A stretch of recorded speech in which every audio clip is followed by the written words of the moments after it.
Bismillahirrahmanirrahim. Assalamualaikum warahmatullahi wabarakatuh. Salam sejahtera. Jadi hari ini saya akan sambung di dalam bab 4 kepada semua ya. Untuk peringatan kepada semua sebelum saya mulakan, saya nak ingatkan pada hari Jumaat ini pada jam 3 petang akan diadakan midterm kepada semua.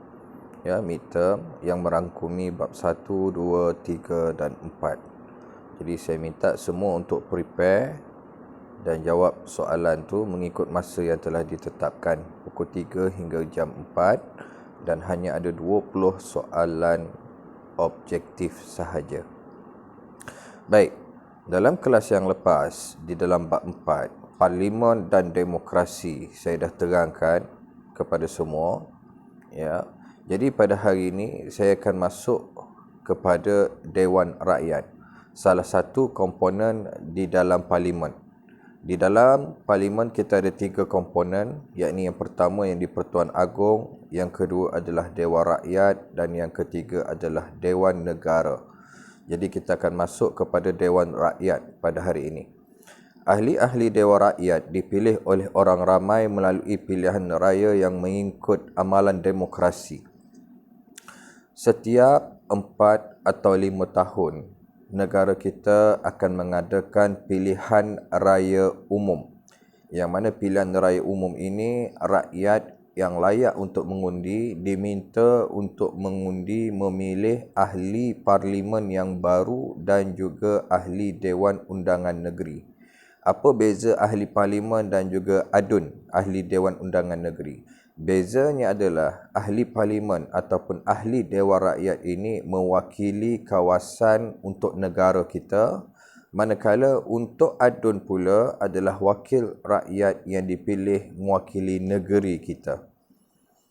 Jadi, ahli Dewan Rakyat yang hari ini seramai 222 orang telah dipilih oleh rakyat di dalam pilihan raya umum. 222 orang ini mewakili tempat masing-masing. Contohnya seperti di Port Dickson, di Alor Gajah, di Kuantan ya. Kemudian di Ipoh, di Kota Baru, semua ya, ada banyak tempat. Semuanya 222 tempat diwakili oleh 222 orang ahli parlimen. Parti politik yang memenangi lebih 50% akan membentuk kerajaan Malaysia.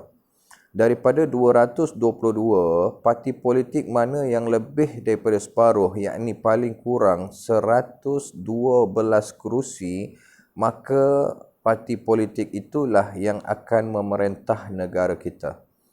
Dalam pilihan raya umum yang lepas, yang terkini pada tahun 2018, iaitu PRU 14, Pakatan Harapan telah memenangi 127 kerusi, lebih daripada separuh, maka Pakatan Harapan menjadi pemerintah di dalam negara kita. Kemudian Tun Mahathir dilantik sebagai Perdana Menteri yang ke-7 dalam negara kita. Dan juga barisan kabinet, menteri-menteri juga telah dilantik untuk menerajui negara kita pada ketika itu. Prinsip ini bukan sahaja digunakan di peringkat persekutuan sahaja, malahan di peringkat negeri. Ya, seperti saya sebutkan tadi, Parlimen dan Dewan Undangan Negeri. Apabila anda sudah layak untuk mengundi satu hari nanti, anda akan diberikan 2 kertas di dalam pilihan raya umum. Yang pertama adalah Parlimen, yang kedua adalah Dewan Undangan Negeri. Anda akan tandakan siapa calon yang akan anda pilih sebagai wakil rakyat di peringkat Parlimen dan juga di peringkat Dewan Undangan Negeri. Kemudian selepas anda tanda, anda akan masukkan kertas tersebut ke dalam kotak yang telah disusun. Ya, untuk Parlimen masuk dalam kotak Parlimen, untuk DUN masuk dalam kotak DUN. Selepas selesai sahaja pilihan raya, undi tersebut akan dikira untuk Parlimen siapa yang menang, untuk DUN siapa yang menang. Sebagai contoh, 2018 di peringkat Parlimen Pakatan Harapan menang seperti saya ceritakan tadi. Manakala di peringkat negeri berbeza-beza. Kalau di Perlis kita tengok Barisan Nasional menang. Pulau Pinang, Perak, Pakatan Harapan. Kemudian pergi ke Selangor, Pakatan Harapan. Melaka, Pakatan Harapan. Negeri Sembilan, Pakatan Harapan. Johor, Pakatan Harapan. Pahang dimenangi oleh Barisan Nasional. Kemudian Kelantan dan Terengganu dimenangi oleh PAS. Sabah Warisan. Sarawak Gabungan Parti Sarawak, GPS. Jadi dia berbeza-beza. Ya. Di sinilah rang undang-undang bermula sebelum dibawa ke dalam Dewan Negara dan juga yang di Pertuan Agong. Maksudnya di sini adalah perlembagaan Malaysia, iaitu undang-undang paling tinggi dan mustahak dalam negara kita. Semuanya dibuat, diubah dan dihapuskan di dalam parlimen, di dalam Dewan Rakyat. Dia bermula di sini. Kalau kita nak buat undang-undang, kita nak ubah undang-undang, kita nak hapus undang-undang, kena melalui Dewan Rakyat terlebih dahulu. Kemudian akan dibawa ke Dewan Negara dan juga terus kepada Yang di-Pertuan Agong. Ini saya akan cerita di akhir bab ini, ya. Government of the people, by the people and for the people. Peranan Dewan Rakyat. Apa itu peranan Dewan Rakyat? Peranan Dewan Rakyat dan fungsi parlimen itu adalah sama. Kalau kita lihat yang pertama, menggubal dan meluluskan undang-undang. Ini saya baru sebut sebentar tadi. Kita nak buat, kita nak ubah, kita nak hapus, kena melalui Dewan Rakyat terlebih dahulu. Yang kedua, mengawal kewangan negara. Pada tahun ini dan juga setiap tahun, sekitar bulan 10 ataupun bulan 11, Menteri Keuangan akan mengumumkan, akan membacakan belanjawan negara. Tahun ini, bulan 11, akan dibacakan belanjawan negara bagi tahun 2022. Ya, untuk tahun 2022, Menteri Kewangan akan beritahu Kementerian Pengajian Tinggi dapat berapa, Kementerian Pendidikan dapat berapa, Kementerian Kesihatan dapat berapa dan lain-lain lagi. Tujuannya kenapa? Tujuannya adalah kerana kita nak tunjukkan kepada rakyat perbelanjaan duit tersebut akan turun kepada kementerian-kementerian ini tanpa kerajaan menggunakan wang tersebut sesuka hati. Dalam masa yang sama juga, dalam bajet ataupun belanjawan negara ini, kerajaan akan umumkan bantuan-bantuan kepada rakyat. Ya, sebelum ni kita tengok ada bantuan sara hidup. Sebelum tu dipanggil sebagai BRIM dan lain-lain lagi. Jadi kita nak tahu berapa jumlah kita dapat, kaki tangan kerajaan dapat bonus berapa, itu semua orang nak tahu. Jadi sebab itulah kena dibawa ke dalam parlimen, dibentangkan di dalam parlimen. Selepas dibentangkan, akan dibahaskan sebelum diluluskan. Kemudian membentangkan masalah-masalah berkaitan dengan rakyat di parlimen. Hari ini kita tengok, ya, antara isu yang dibangkitkan di dalam parlimen adalah soal keresahan, kerisauan rakyat dan juga kesusahan rakyat. Kita menghadapi pandemik COVID-19. Maka apa yang dibahaskan di dalam parlimen adalah bagaimana kerajaan boleh membantu rakyat yang sedang susah pada hari ini. Ada ibu bapa tidak bekerja, kemudian anak lepas SPM dah dapat result, tak boleh nak menyambung pelajaran kerana tidak ada dana. Ada orang yang tak bekerja, nak cari kerja sekarang ni susah sebab peluang pekerjaan itu tidak ada. Ada orang dia berniaga, tapi sebabkan 2 tahun tak dapat berniaga, maka ekonomi keluarganya merosot dan sekarang ni tidak ada modal untuk kembali berniaga. Jadi masalah-masalah ini perlu dibincangkan dan perlu dicari alternatif mekanisme supaya kerajaan dapat membantu rakyat yang sedang susah pada hari ini. Seterusnya kita masuk kepada ahli Dewan Rakyat. Siapa sebenarnya ahli Dewan Rakyat ini? Ahli Dewan Rakyat yang pertama, ya, perlulah berusia 21 tahun dan ke atas. Apabila sudah cukup umur 21 tahun, kita sudah layak untuk mengundi. Hari ini kerajaan dah putuskan yang mana mengundi bukan lagi pada usia 21 tahun, tetapi yang berusia 18 tahun juga sudah layak untuk mengundi.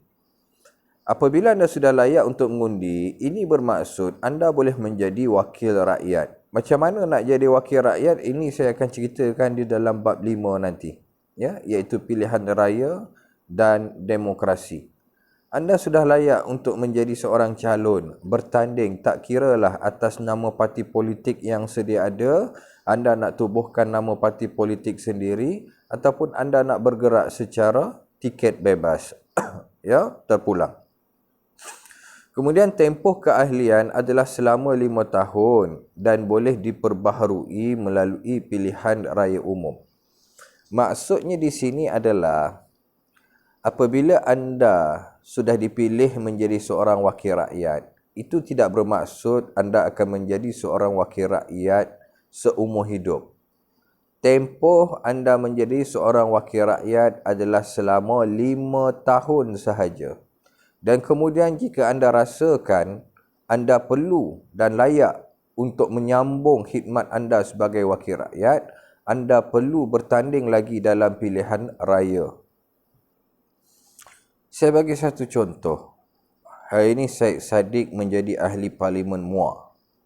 Beliau mula berkhidmat sebagai ahli parlimen bermula pada tahun 2018 selepas beliau menang di MUA dalam pilihan raya umum yang lepas, dan tempoh khidmat beliau adalah sehingga parlimen dibubarkan.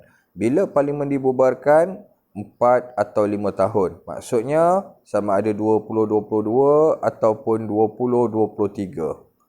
Apabila cukup sahaja parlimen dibubarkan, maka Syed Saddiq jawatannya sebagai ahli parlimen akan terlucut. Apabila terlucut, Syed Saddiq menjadi seorang rakyat biasa sahaja. Dan jika dia rasakan dia perlu untuk dijadikan sebagai wakil rakyat semula, maka pada tahun 2022 ataupun 2023, ketika diadakan pilihan raya umum, beliau perlu bertanding semula. Bertanding semula dan pastikan dia kena menang, barulah dia akan menyambung khidmatnya sebagai seorang wakil rakyat. Jika tidak, apa yang berlaku adalah beliau akan kalah dan beliau akan menjadi orang biasa sahaja. Ya.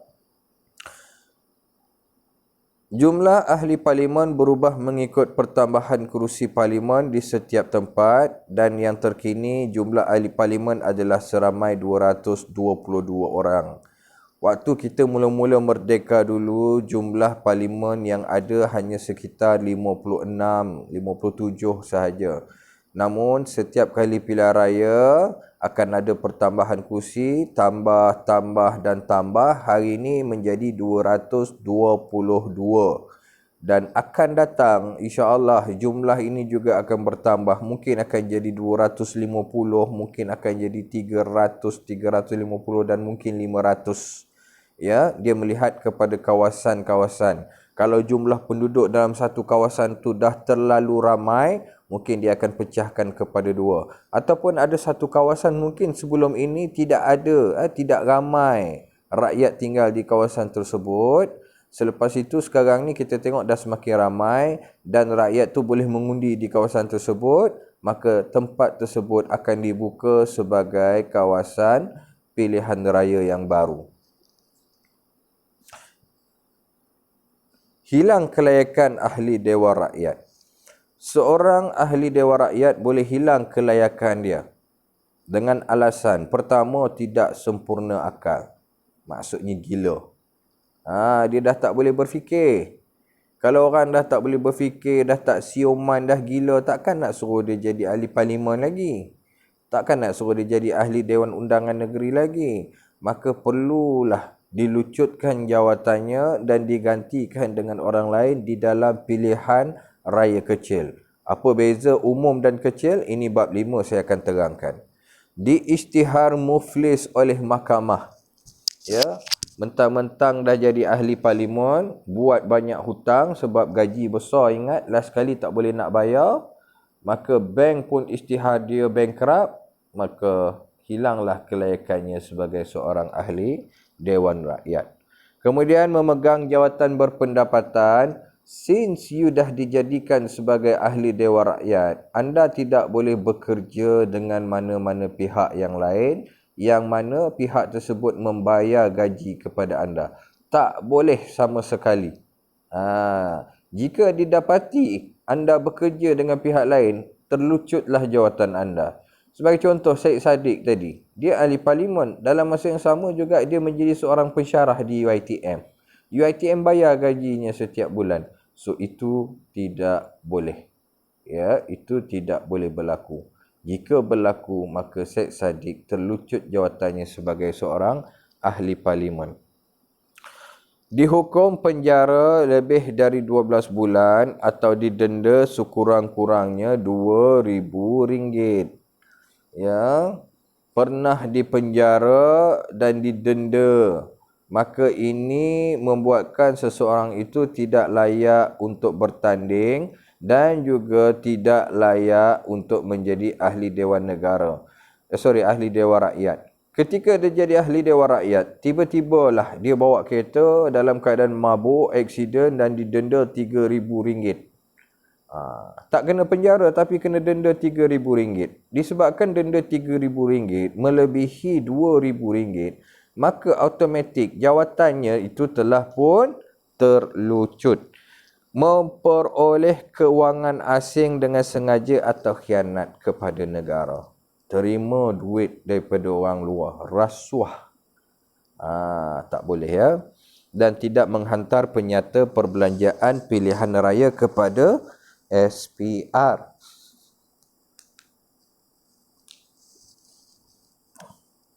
Selepas sahaja pilihan raya, ya, saya bagi contoh terus supaya anda boleh faham, ya. Katakanlah di Parlimen Port Dickson, yang bertandingnya saya mewakili parti X dan Encik Afdal mewakili parti Y. Dalam pilihan raya tersebut, Encik Afdal menang dan saya kalah. Encik Afdal sebelum pilihan raya, kena ingat, ya, sebelum pilihan raya ada tempoh berkempen. Tempoh berkempen ni maksudnya kita pergi rumah ke rumah, kita jumpa dengan pengundi, ya, di kedai-kedai, kita buat ceramah dan lain-lain lagi. Dalam tempoh berkempen ni, SPR dah tetapkan berapa jumlah perbelanjaan yang dibenarkan. Katakanlah RM250,000. Jadi perbelanjaan itu tidak boleh lebih daripada RM250,000. Bukan bermaksud SPR bagi duit. SPR tak bagi duit. Ini mungkin duit parti ataupun duit sendiri. Dan setiap perbelanjaan sepanjang berkempen ini perlu diselitkan, disimpankan resit-resitnya. Selepas diumumkan menang ataupun kalah, ya, siapa yang menang, siapa yang kalah tak kisahlah, kena hantar penyata kepada SPR. Hantar bukti-bukti tersebut, resit-resit tersebut kepada SPR. Ini perlu. Jika anda tidak hantar, maka jawatan anda akan terlucut. Dan jika terlebih, jawatan anda juga akan terlucut. Tapi belum ada dalam sejarah negara kita terlebih. Sebab orang politik ni, kita tahu kebanyakannya kotor. Ada yang habis jutaan ringgit ketika berkempen. Tapi resit yang dihantar cukup-cukup je RM250,000. Ya. Jadi itu. Jadi itu Dewan Rakyat. Sekarang kita masuk kepada Dewan Negara. Ahli tertinggi Parlimen atau juga dikenali sebagai ahli Dewan Senat. Kalau di Dewan Rakyat, kita panggil mereka sebagai ahli Dewan Rakyat ataupun ahli Parlimen. Manakala kalau di peringkat Dewan Negara, kita panggil mereka sebagai ahli Dewan Negara ataupun senator. Ya, senator. Ahli-ahli Dewan Negara dikenali sebagai senator. Keanggotaannya adalah 26 ahli daripada 13 buah negeri, 2 ahli dipilih oleh DUN, 2 ahli daripada Kuala Lumpur, 1 ahli daripada Labuan, 40 ahli dilantik oleh Yang di-Pertuan Agong. Di sini kita lihat yang mana ahli Dewan Negara ini dilantik oleh Yang di-Pertuan Agong. Berbeza dengan Dewan Rakyat yang mana telah dipilih oleh rakyat. Itu bezanya. Ya, semua ini dilantik. Macam mana dilantik? Ya, di setiap negeri menteri besar atau ketua menteri dia akan pilih 2 orang, dia akan bagi nama kepada Yang di-Pertuan Agong dan kemudian dilantik. Manakala 40 orang dipilih oleh Yang di-Pertuan Agong. Siapa yang pernah berjasa kepada negara akan dipilih untuk dijadikan sebagai ahli Dewan Negara. Tadi jumlah ahli parlimen Dewan Rakyat adalah seramai 222 orang, manakala untuk Dewan Negara jumlahnya adalah seramai 71 orang. Ya, 71 orang. Dan tempoh jawatan yang disandang ialah selama 3 tahun dan juga boleh dilantik untuk 3 tahun seterusnya. 3 tahun plus 3 tahun. Azizul bin Abbas dilantik sebagai ahli Dewan Negara, senator pada tahun 2021. Saya akan berkhidmat sehingga tahun 2024. Sebab apa? 3 tahun. Ini dipanggil penggal pertama. Jika Yang di-Pertuan Agong melihat prestasi saya bagus, maka Yang di-Pertuan Agong akan lantik saya, kekalkan saya untuk 3 tahun seterusnya. Tapi andai kata Yang di-Pertuan Agong tengok saya tidak bagus, maka Yang di-Pertuan Agong tidak akan sambung. Dia akan hentikan khidmat saya sebagai ahli Dewan Negara. Jadi, ketika disambung, 3 tahun berkhidmat, 2021 hingga 2024, saya perform, and then Agong lantik saya lagi, teruskan lagi jawatan tersebut, 2024 hingga 2027. Dan saya makin perform. Apabila saya makin perform, adakah akan disambung lagi? Tidak. Maksimum 6 tahun ataupun 2 penggal sahaja. Ya, minimum 1 penggal, maksimum 2 penggal. Jadi itu tempoh perkhidmatan sebagai seorang ahli Dewan Negara. Jadi kita tengok perbezaannya. Ya, usia minima ahli 21 tahun, Dewan Negara 30 tahun. Tempoh matang 5 tahun, Dewan Negara tiada tempoh matang. Ya, bila-bila masa sahaja boleh dibuang, bila-bila masa sahaja boleh dilantik. Ketika pembubaran parlimen, oleh Yang di-Pertuan Agong ataupun automatik, saya sebut, parlimen ini perlu dibubarkan oleh Yang di-Pertuan Agong dalam tempoh 4 atau 5 tahun atau mungkin kurang daripada 4. Tapi jika sudah cukup 5 tahun, Yang di-Pertuan Agong tidak bubarkan parlimen, maka parlimen akan dibubarkan secara automatik. Kerana tempoh matangnya adalah 5 tahun. Manakala di Dewan Negara, tiada pembubaran, yang ada ialah senator tamat tempoh perkhidmatan 1 hingga 2 penggal. Tujuan pembubaran untuk Dewan Rakyat membolehkan pilihan raya umum diadakan, tetapi untuk Dewan Negara tidak berkenaan. Manakala berlaku kekosongan kerusi, jika ada kekosongan kerusi, katakan ada seorang wakil rakyat meninggal, maka pilihan raya kecil perlu diadakan dalam tempoh 60 hari. Bukan 90 hari dah, 60 hari sahaja. Dan Dewan Negara kalau ada yang meninggal, dia akan terus lantik, dia akan terus pilih siapa yang layak. Dan tempoh perkhidmatan tiada had selagi mana mampu dan diingini oleh rakyat. Untuk Dewan Rakyat, untuk jadi yang berhormat, tak ada pencen. Kalau tengok Mahathir hari ni dah usianya 97 tahun. Mana ada pencen? Datuk Seri Najib 60 lebih tahun. Anwar Ibrahim 70 lebih tahun.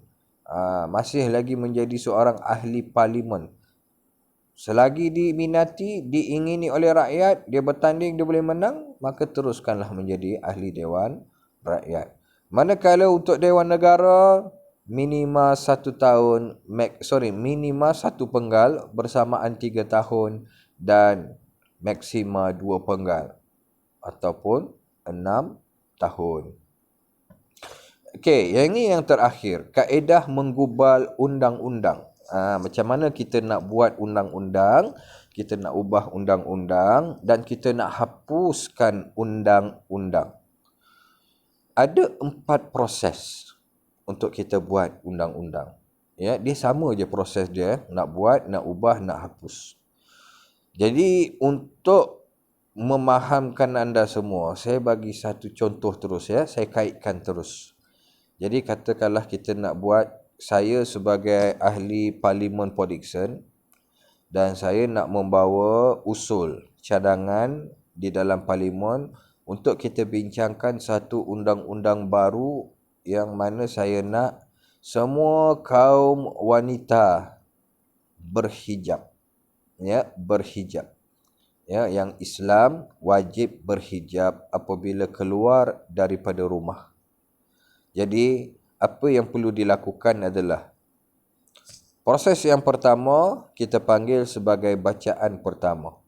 Notis pemberitahuan tentang usul kepada Setiausaha Dewan Rakyat dan Dewan Negara. Menteri membacakan tajuk. Jadi saya bukan menteri. Ya, saya akan berjumpa dengan menteri yang berkenaan. Jadi perkara ni berkaitan dengan agama Islam. Maka saya akan jumpa dengan menteri di Jabatan Perdana Menteri hal ehwal agama Islam. Saya akan sampaikan niat saya, cadangan saya, usul saya kepada Yang Berhormat Menteri.